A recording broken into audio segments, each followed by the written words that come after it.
Here on Democracy Now!, democracynow.org, The War and Peace Report. I'm Amy Goodman. As we turn to the battle in South Carolina over the Confederate flag, which still flies on the grounds of the state's capital. The issue was reignited by last Wednesday's massacre of 9 African-American churchgoers by white supremacist suspect Dylann Roof. In photos posted online, Roof can be seen posing with the Confederate flag and in front of a car with a front license plate that reads Confederate States of America.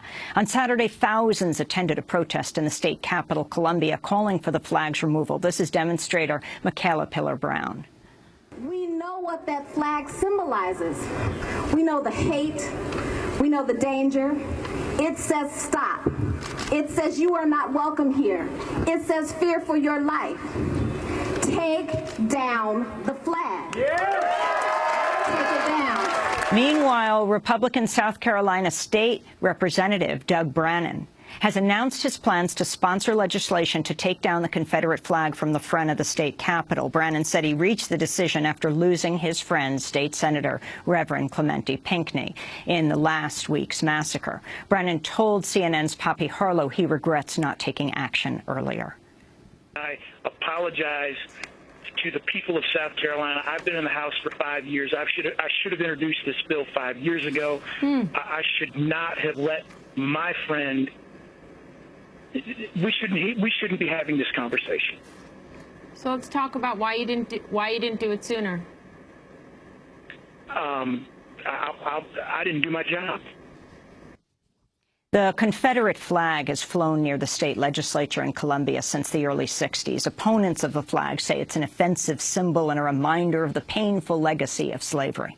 Meanwhile, some Southern whites defend the flag as a symbol of their regional heritage. The debate over the Confederate flag has found its way into presidential politics, with Republican presidential hopefuls being grilled on their positions. So far, the only high-profile Republican to unambiguously call for the flag's removal is not even in the 2016 presidential race. On Saturday, Mitt Romney tweeted, "Remove it now to honor Charleston victims." President Obama retweeted his former rival's message saying, "Good point, Mitt." Well, for more, we go to Columbia, South Carolina, where we're joined by Kevin Alexander Gray, civil rights activist, community organizer who edited the book Killing Trayvon's, an anthology of American violence. He is also the author of Waiting for Lightning to Strike: The Fundamentals of Black Politics. Kevin Alexander Gray, welcome to Democracy Now! Talk about the significance of this flag and of a white Republican state senator, Brannon, now saying he is incredibly sorry that he didn't introduce this 5 years ago when he first became a state representative in Alabama. Kevin Gray. Well, in South Carolina. And actually, he's from my home county, Spartanburg County. So I'm really proud that he's sponsoring that bill.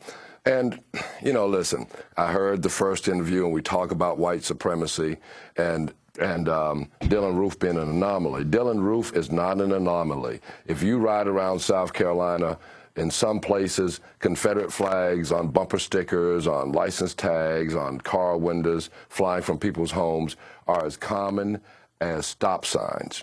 And when you talk about white supremacy as a structure, you have to talk about white supremacy as the structure that permeates America, that the foundation of our politics in this country is white supremacy. White supremacy is not merely the Ku Klux Klan and race hate groups. White supremacy is a structure which keeps people down based on race, that keeps people in power. Racism is about power. You earlier had FOP official on talking about race baiting, and which is just trying to flip the script, as we say it, on people that are challenging this idea of police power and the power, the white supremacy that's involved in the police beatings and the police killings that have gone on across this country.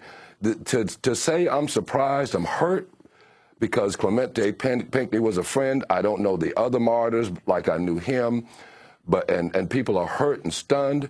But to say that Dylann Roof, who drives down streets in this state named after Confederate war heroes, who walks in buildings in this state named after Confederate war heroes, a state in which the heroes of the Confederacy are honored on the State House grounds. The hero of putting white supremacy in the Constitution in South Carolina, Pitchfork Ben Tillman, who drove black people out of the state at gunpoint, are heroes in the state. His statue sits across from that Confederate flag that flies on the State House grounds, right by the Confederate Soldiers Monument on the Robert E. Lee Highway. So that's the nature of our country. Everything that Dylann Roof said, they've been saying it about black people since black people were kidnapped and brought into this country. The idea of white supremacy is to perpetuate the myth that this country is a land of immigrants when it's a land of immigrants and kidnappees. And for that young man to know about that church and to know the historical significance of that church, it's not difficult to know in the history of the state, because that's the church that Denmark Vesey organized. It's down the street from the College of Charleston, where Glenn McConnell, who is the leader of the Senate, who is a Confederate reenactor, is now the president. So that's the nature of this state. So we have to talk about white supremacy just more broadly than that flag. Now, if we want to talk specifically about that flag, the flag that flies on the State House ground, a bad compromise that the NAACP agreed to with the state legislature back in the 90s. That was a bad compromise, but the flag represents white supremacy. The original flag of the Confederacy, the stainless white banner, was a banner that was designed to represent a white man's country. So, you know, for us who are opposed to the flag being on the State House grounds and all those monuments, people can fly the flag at their homes. They can wear it, put a flag bumper sticker on their car. They can wear it on their hats. They can wear it on their foreheads. But my tax dollar, people's tax dollars, ought not go into supporting the idea of the Confederate States of America. When I was president of the ACLU back during the flag fight, we tried to make the legal argument, and we wanted to pursue it in court, that the flag flying on the State House dome was compelled speech, that you were compelling people to support an ideology of white supremacy. The NAACP, as I said, stepped in and negotiated with the state legislature, and we got what we got. The bridge that thousands gathered on Sunday evening in solidarity with the victims is named after former Charleston Mayor Arthur Ravenel, who became a state senator. He supported flying the Confederate flag in the state capitol in a rally in 2000. In support of the flag, he referred to the NAACP as the National Association for Retarded People. Can you speak to this issue, Kevin Gray? Well, look, as I said, look, this is South Carolina. They revere that history. They are in denial about what that history represents, the expansion of slavery. And he's not the only one who's made statements like that. I mean, you know, there used to be, and he's passed away now, a fellow who owned a chain of barbecue restaurants here in Columbia. Pat Buchanan actually set up his campaign headquarters at this gentleman's headquarters for his barbecue empire. His name was Maurice Bessinger. And when the courts forced Maurice Bessinger to serve black patrons, he said, I might have to serve the niggers, but I'm giving my money to the Ku Klux Klan. So that is the nature of this state. South Carolina is proud that it was the first state to succeed from the Union, that it fired those shots at Fort Sumter. This is the home of the nullifiers, John C. Calhoun. When you hear Dr. King's speeches and he talks about Southern governors, their words dripping with interposition and nullification, that language came out of South Carolina. South Carolina refused to sign the Declaration of Independence on the 2nd. There had to be a compromise to take out the anti-slavery clause, and so and they signed it on the 4th.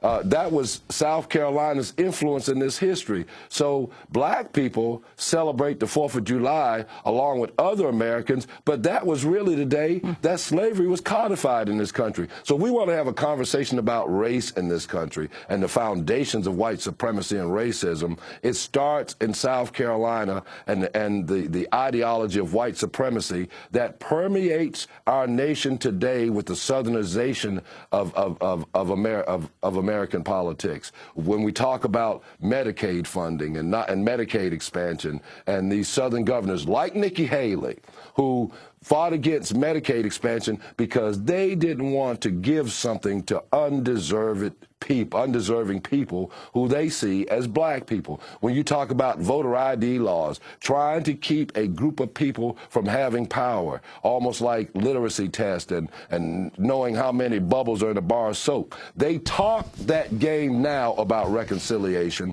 but everybody uses this code language here and across the country to deny black people and people of color rights. This whole idea of So go ahead. Interestingly, Governor Haley, the South Carolina governor, said when asked about would she support taking down the Confederate flag, she said she wanted to introduce politics in this time of mourning.